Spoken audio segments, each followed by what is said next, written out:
যোগপীঠ নবদ্বীপ ধাম, লীলা সাধনে গৌরাঙ্গ মহাপ্রভু, লীলা স্মরণে অনন্ত কোটি বৈষ্ণব সাধক ভক্তমণ্ডলী। লীলা স্মরণের সময়কাল মধ্যাহ্নকাল, 12দণ্ড সময়, আধুনিক সময় অনুযায়ী 4 ঘন্টা 48 মিনিট লীলা স্মরণের সময়কাল। লীলা সাধনকারী গৌরাঙ্গ মহাপ্রভু, লীলা স্মরণকারী ভক্তগণ, গৌরাঙ্গ মহাপ্রভু নিজেই এসেছেন সমাধুর্য আস্বাদন করতে, আর সেই লীলা ভক্তগণ স্মরণ করছেন আপন আপন গুরু কৃপা শিরে ধারণ করে। জয় জয় শ্রীগুরু প্রেমানন্দে, একবার হরি বল। লীলা স্মরণেই ভজন, লীলা স্মরণে আছেন, ভজনে আছেন। আজ আমার গৌরাঙ্গ মহাপ্রভু তিনি নবদ্বীপে শিবা সঙ্গনে আনন্দে বিভোর পূরব লীলা মনে করে। পূরব লীলা মানে ব্রজলীলা। সেই বৃন্দাবনের শ্রীমতী রাধারানী ভানু পূজার ছলনায় কানু পূজা করেছিলেন। সেই লীলা নিজেই আস্বাদন করে ব্রজভাবে বিভোর। এই যে গৌরের যে ভাব বা গৌরের যে রূপমাধুর্য, বৈষ্ণব আচার্য বা বৈষ্ণব মহাজন ধ্যান নেত্রে সে লীলা দর্শন করলেন আর লিখলেন, হেমশয়ে অতি গোড়া সুমধুর হাসো থোড়া জগজন নয়ন আনন্দ।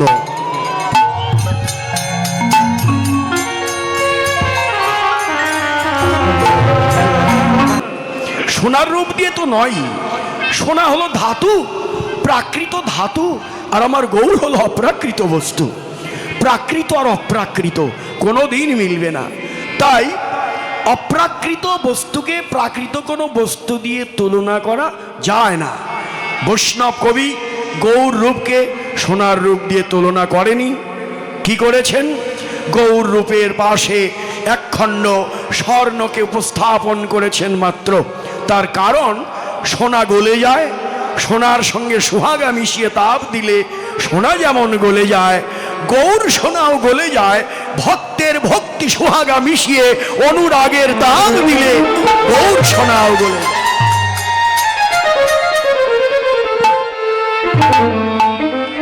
অনুরাগ আর ভক্তি, অনুরাগ কোনো বাধা মানে না। অনুরাগী ভক্ত যারা কোনো বাধা মানে না তারা। যেমন আপনারা ছুটে এসেছেন অনুরাগ মাখা অন্তর নিয়ে, যাব সেই নয়ারচর নববৃন্দাবনে যাব। অনেক দূর দূরান্ত হতে সব ছুটে এসেছেন। একে কি বলে? অনুরাগী ভক্ত আপনারা। অনুরাগ শুধু মুখে অনুরাগ নয়, হ্যাঁ, অনুরাগ অন্তরের অনুরাগ, একেবারে প্রকৃত অনুরাগী ভক্ত যদি বলতে হয় আপনাদের বলা যায় যে কোনো বাধা না মেনে ছুটে এসেছেন আপনারা। অনুরাগের ঘরে না ঢুকলে মুখের কথায় যেমন ভজন হয় না। ভজন আপনি করেন, ভজন তো করতেই হবে, কিন্তু সেটা মুখে কথা বললে তো হবে না, তা দেখাতে হবে। সে দেখানোটা কি? এই যে আজ ছুটে এসেছেন আপনারা। অনুরাগ সে ভক্ত শুধু ছুটতে থাকে, কোথায় যাব, কোথায় গেলে প্রাণের জ্বালা জুড়াবো। প্রাণের ব্যথা কি? মেঘাচ্ছন্ন দিন নহে তো দুর্দিন, যেদিন কৃষ্ণ ভক্তের সঙ্গ হলো না সেটাই ভক্তের কাছে মহা দুর্দিন।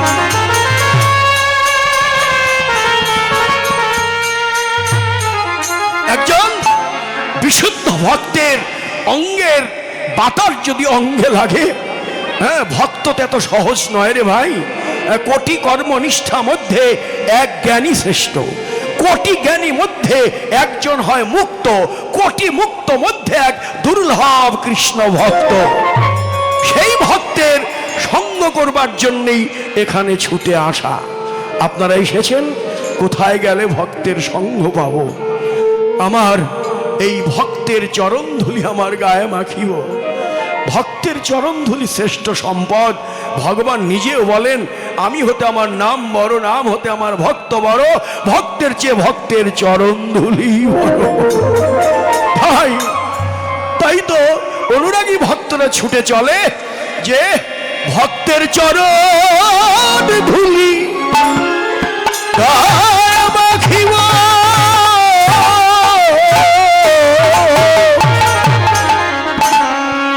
আমি কোথায় গেলে ভক্তের সঙ্গ পাবো? ভক্ত চরণ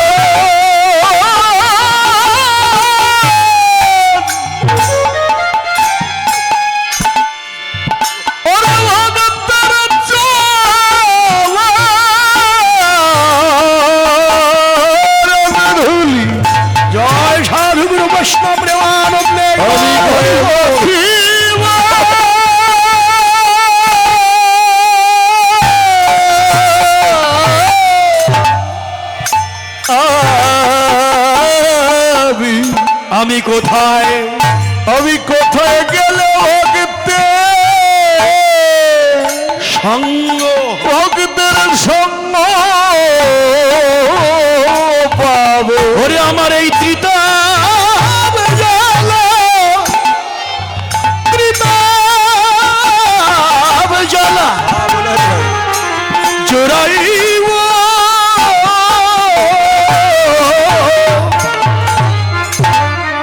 আমি কোথায়, কোথায় গেলে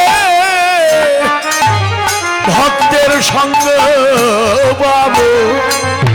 ওরে আমার ত্রিতাপ জ্বালা জোড়াইব,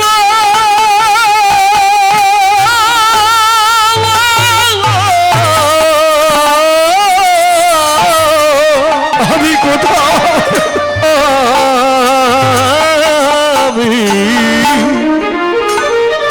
আমি কোথায়, আমি কোথায় গিয়ে ভক্তে, ভক্তের সঙ্গ পাবো? হারে আমার পিতা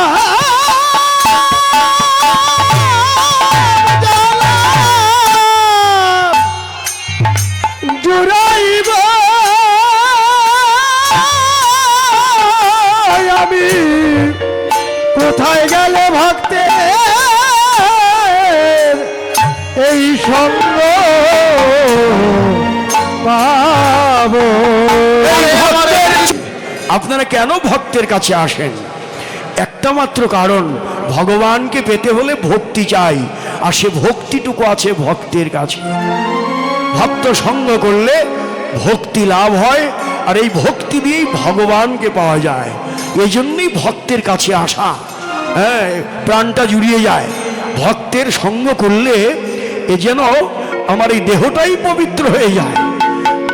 এত এত মূল্য ভক্তের সঙ্গের, এই জন্যই অনুরাগ, অনুরাগ আপনাদের আছে।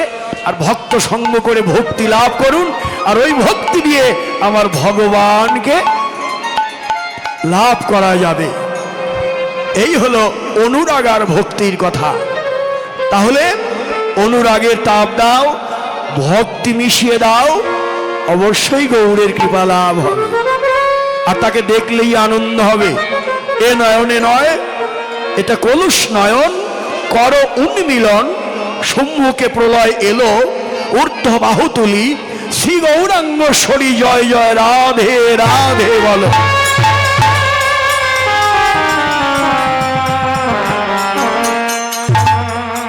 হ্যাঁ, তাকে দেখলেই আনন্দ, তার কারণ সে হলো ভালোবাসার মূরতি, প্রীতি রসের মূরতি। পদকর্তা বললেন, প্রীতি মূরতি কিয়ে রূপ ও স্বরূপ ধরো। সে মূরতি ধরেছেন কেন? একদিকে তিনি মহাভাবের মূরতি, রতি ভালোবাসা গাঢ় হয়ে রতি নাম হয়, রতি গাঢ় হয়ে প্রেম আখ্যা হয়। প্রেমের সার মহাভাব জানি, মহাভাবের মূরতি আমার রাধা ঠাকুরানী। তাহলে গৌর হলো মহাভাবের মূরতি, মহাভাব স্বরূপিনী যিনি রাধারানী, তার মূরতি ধরে এসেছেন। এতে আমাদের কি লাভ হলো? আমাদের জন্য মূরতি ধরলেন জীবের কুরতি নাশ করবে বলে। রতি মানে ভালোবাসা, কু মানে খারাপ। এই যে ভালোবাসা যদি না থাকে, ভালোবাসা যদি নষ্ট হয়ে যায়, তাহলে তো ভজনে এগিয়ে যাওয়ার কোনো পথই নেই। শ্রেষ্ঠ পথ হলো ভালোবাসা চাই। রাধা নয়, কৃষ্ণ নয়, গৌর নয়, প্রয়োজন তত্ত্ব হচ্ছে পুরুষার্থ শিরোমণি প্রেম মহাধন, অতএব সনাতন কেবল প্রেম প্রয়োজন। ভালোবাসা চাই, প্রেম চাই। ইটের উপর ইট। বিশ্ববরেণ্য দার্শনিক ডক্টর মহারামব্রত ব্রহ্মচারী বললেন, ইটের উপর ইট সাজিয়ে রাখলে ইটের পাজা হয়, ওখানে বসবাস করা যায় না। ইটের সঙ্গে ইটের মিলন হতে হলে একটি মশলা প্রয়োজন, তার নাম সিমেন্ট মশলা। হ্যাঁ, জোড়া লাগিয়ে লাগিয়ে একটা বিল্ডিং হয়, ওখানে বাস করা যায়। তদ্রূপ কতগুলো মানুষ এক জায়গায় বাস করলেই সেটা বাসের যোগ্য স্থান নয়।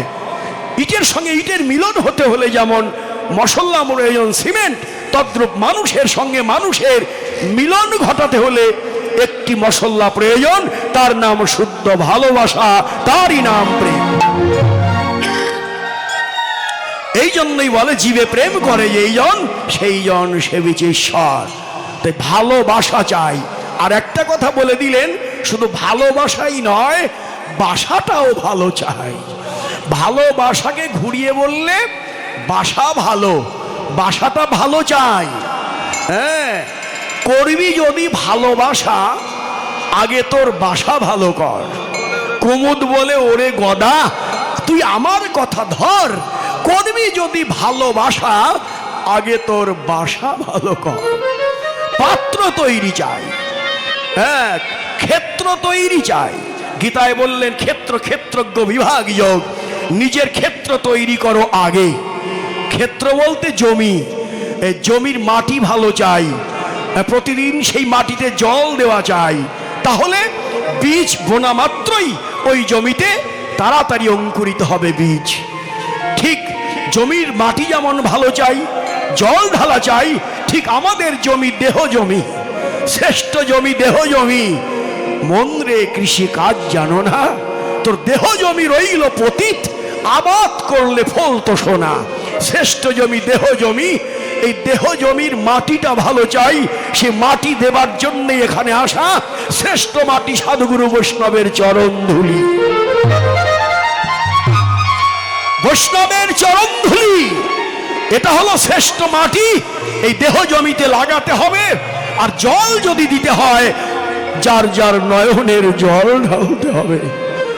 প্রত্যেক দিন, একদিন নয়, প্রত্যেক দিন নিত্য ভজন করে যেতে হবে, নয়নের জল ঢালতে হবে, সাধুগুরু বৈষ্ণবের চরণ ধুলি গায়ে লাগাতে হবে।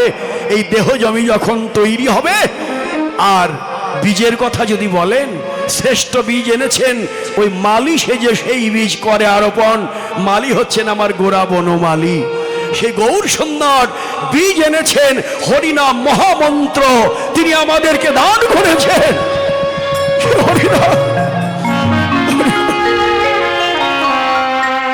সেই হরিনাম মহামন্ত্র, এই শ্রেষ্ঠ বীজ তিনি এনেছেন। আমার দায়িত্ব বীজকে ভালো করে মাটি দিয়ে ঢাকো, প্রত্যেক দিন জল ঢালো, সাধুগুরু বৈষ্ণবের চরণ ধুলি গায়ে লাগাও, আর নয়নের জল ঢালতে ঢালতে একদিন দেখা যাবে এই দেহেই হরিনামের বীজ অঙ্কুরিত হয়ে যখনই আপনি কৃষ্ণ নাম করতে যাবেন, নয়নে অশ্রু বর্ষণ হবে, সর্বাঙ্গ গদগদ হবে, কণ্ঠ গদগদ হবে, সর্বাঙ্গ পুলকিত হবে। হরিনামের কৃপা তখনই বোঝা যাবে। হরিনামের কৃপা যদি করে, তাহলে কৃপাটা বোঝা যায় কি, ও তার নামে বদন ছাড়ে না রে, ও তার নামে বদন ছাড়ে না রে। ওরে হরি নামে জানে একবার কৃপা করে, তার নামে বদন ছাড়ে না রে। হরি নামে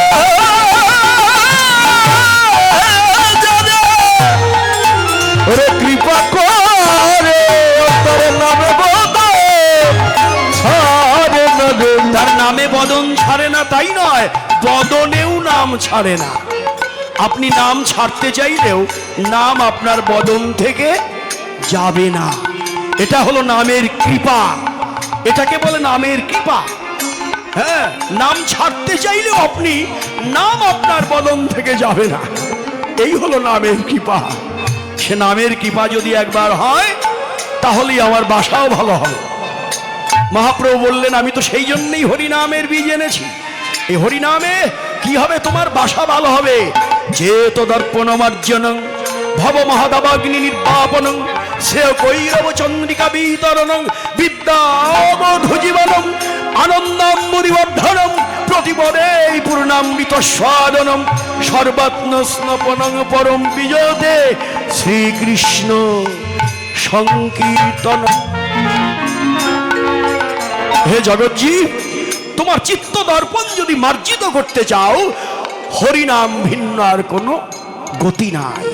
কলিজীবের নান্য পন্থা একমাত্র হরের নামই ও কেবলম কলৌ নাস্তেব নাস্তেব নাস্তেব গতির অন্যথা। হরিনাম ভিন্ন আর কোনো গতি নাই, কোনো গতি নাই, কোনো গতি নাই। এই জন্যেই গৌর এসেছেন আমাদের বাসাটা ভালো করে দেবার জন্যে। পিরিতি মূরতি কিয়ে, মূরতি ধরলেন কুরতি নাশ করবে, আবার বলেন রূপ ও স্বরূপ ধরো, শুধু আমাদের স্বরূপ জাগিয়ে দেবার জন্য। যদি বলেন আমার স্বরূপ কি, এক কথা, জীব কৃষ্ণ, নিত্য কৃষ্ণ দাস, আমি গোবিন্দের দাস। হ্যাঁ, শ্রীকৃষ্ণ চৈতন্য প্রভু দাসের অনুদাস। কার কথা এটা? ঠাকুর নরোত্তম মহাশয়, প্রেম ভক্তির মহাজন, গৌর যার প্রাণধন, সে ঠাকুর নরোত্তম তার পরিচয় কি লিখলেন? অন্য কোনো বিশেষণ দেয়নি। আমরা তো বিশেষণ পাওয়ার জন্য ব্যস্ত। হ্যাঁ, আমি অমুক তমুক, আমার কীর্তন বিশারদ, কীর্তন সম্রাট, এগুলো শুনলে প্রাণটা একে আনন্দে নেচে ওঠে। জানেন, এই প্রতিষ্ঠাই হচ্ছে শুকুরের বিষ্ঠা। আমরা জানি যে কামিনী কাঞ্চনই নাকি সর্বনাশের মূল কারণ। না, কামিনী কাঞ্চন ছাড়াও একটি মূল প্রধান কারণ হচ্ছে প্রতিষ্ঠা। এই প্রতিষ্ঠাই হলো শুকুরের বিষ্ঠা। এই প্রতিষ্ঠা যতক্ষণ জীবনে আছে, তার জীবনে কোনোদিন গোবিন্দ কৃপা লাভ হতেই পারে না, হতেই পারে না। হ্যাঁ, প্রতিষ্ঠা হচ্ছে এই যে বড় বড় উৎসব চলছে, বাংলাদেশ ভর্তি উৎসব চলছে, যদি প্রতিষ্ঠার জন্যে আপনি নাম কেনার জন্য করেন, উৎসবের কোনো মূল্য নেই। একটু মহত্ব গোবিন্দ কৃপা আপনার হবে না। উৎসব করতে হবে আত্মনিবেদনের মধ্য দিয়ে। আমি প্রতিষ্ঠা চাই না, আমি কোনো বিশেষণ চাই না, আমি গোবিন্দের দাসানুদাস হয়ে থাকতে চাই। এটাই হলো শ্রেষ্ঠ পরিচয় আমাদের। নরোত্তম ঠাকুর কে? তিনি যার কাছে না গেলে আমি কীর্তনে দাঁড়াতেই পারি না। এই কীর্তন রস আস্বাদন করার যোগ্যই আমি নই নরোত্তম ঠাকুরের কাছে না গেলে। বেশি দূরের নয়, খেতুরি ধাম, অনেকেই আপনারা গিয়েছেন।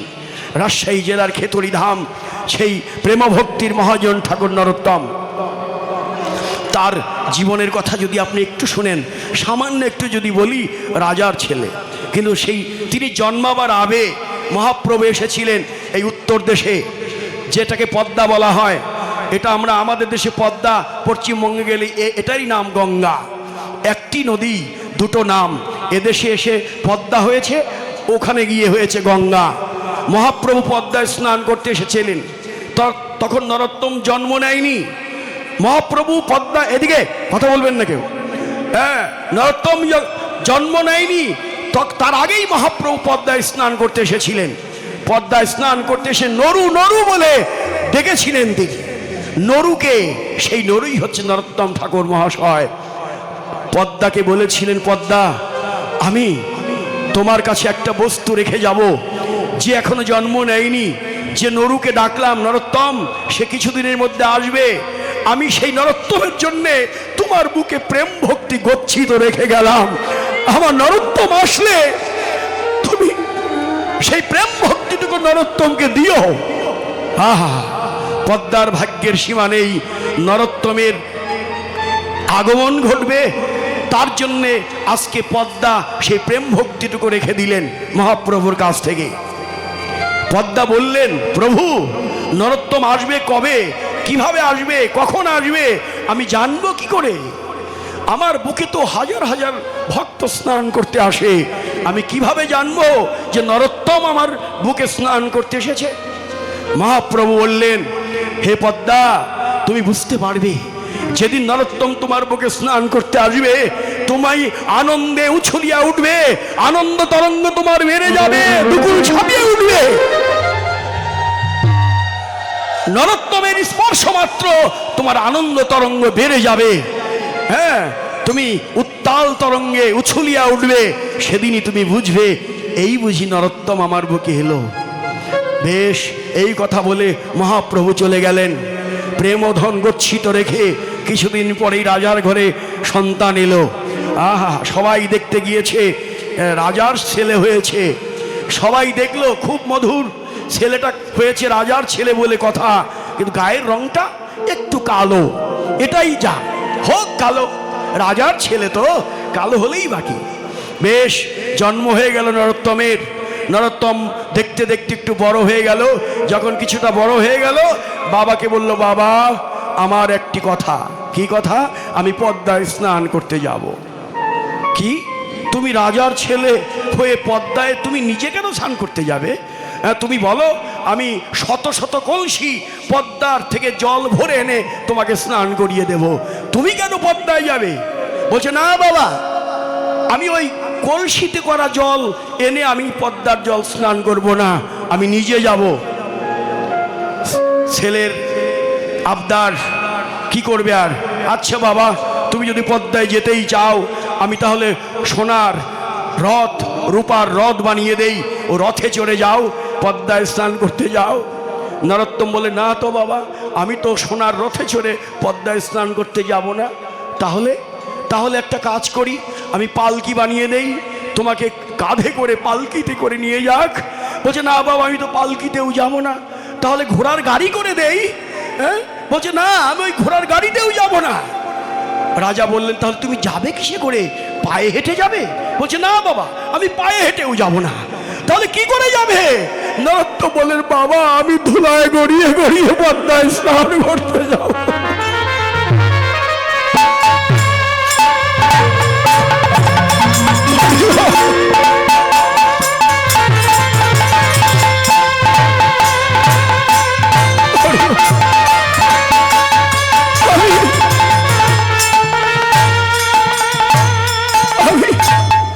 আমি ধুলায় গড়াগড়ি দিয়ে দিয়ে যাব। হায় রে, রাজার ছেলের মুখে কি কথা! রাজা তো বিষণ্ণ বদন, কি করবে? ছেলের আবদার, আর উপায় নেই, আর কি করব? বেশ, তোমার ইচ্ছাই পূর্ণ হোক, যাও, তুমি তোমার যেভাবে খুশি যাও। সঙ্গে লোক লাগিয়ে দিল, পাঠিয়ে দিল, তোমরা দেখে রেখো, আমার নরোত্তমকে তোমরা দেখে রেখো। হ্যাঁ, অনেক দায়িত্বের নরোত্তমকে দেখাশোনার জন্য লোক পাঠিয়ে দিল সঙ্গে। নরোত্তম নয়নের জল ছেড়ে ধুলায় লুটিয়ে লুটিয়ে চলছে পদ্মায়। পদ্মার কাছে গিয়ে, পদ্মার নিকটে গিয়ে হাত দিয়ে পদ্মার জলকে স্পর্শ করে পদ্মাকে প্রণাম করলে। শিক্ষা দিলেন জগৎবাসীকে, তোমরা কেউ জলে নামবার আগে প্রথমে পাটা বাড়িয়ে দিও না। জলে নামতে হলে আগে জলকে প্রণাম করে, হাত দিয়ে স্পর্শ করে প্রণাম করবে, তারপরে জলে নামবে। নরোত্তম যেন এই শিক্ষাটাই দিয়ে দিল। হ্যাঁ, প্রণাম করে নিয়ে তারপরে জলে যখনই নামলেন, নরোত্তম জলে নামা মাত্র পদ্মার আনন্দ তরঙ্গ বেড়ে গেল, উছলিয়া উঠল। হরি বল। নরোত্তমের স্পর্শ পাওয়া মাত্র পদ্মার বুক আনন্দ তরঙ্গে নেচে উঠল। অমনি পদ্মা তখন বুঝতে পারলেন, কি এই তো সেই মহাপ্রভুর কথা। যেদিন আমার হৃদয়ে আনন্দ তরঙ্গ উছলিয়া উঠবে, সেদিনই নরোত্তম আসবে। তাহলে আজকেই তো সেই নরোত্তম এলো। যখনই পদ্মায় স্নান করতে ডুব দিল, আর দেরি না করে পদ্মা নরোত্তমকে বুকে জড়িয়ে ধরে পদ্মার অতল তলে নিয়ে গেল।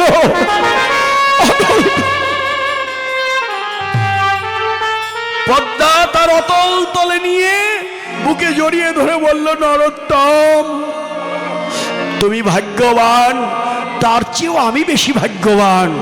তুমি আসার আগেই মহাপ্রভু তোমার জন্যে আমার কাছে প্রেম ভক্তি ধন গচ্ছিত রেখেছে। যে প্রেম ভক্তিটুকু আমি তোমাকে দেব বলে আমার একান্ত কাছে নিয়ে এসেছি। এই নাও আমার মহাপ্রভুর প্রেমধন, গচ্ছিত রাখা প্রেমধন আমি তোমাকে দিলাম, তুমি গ্রহণ করো।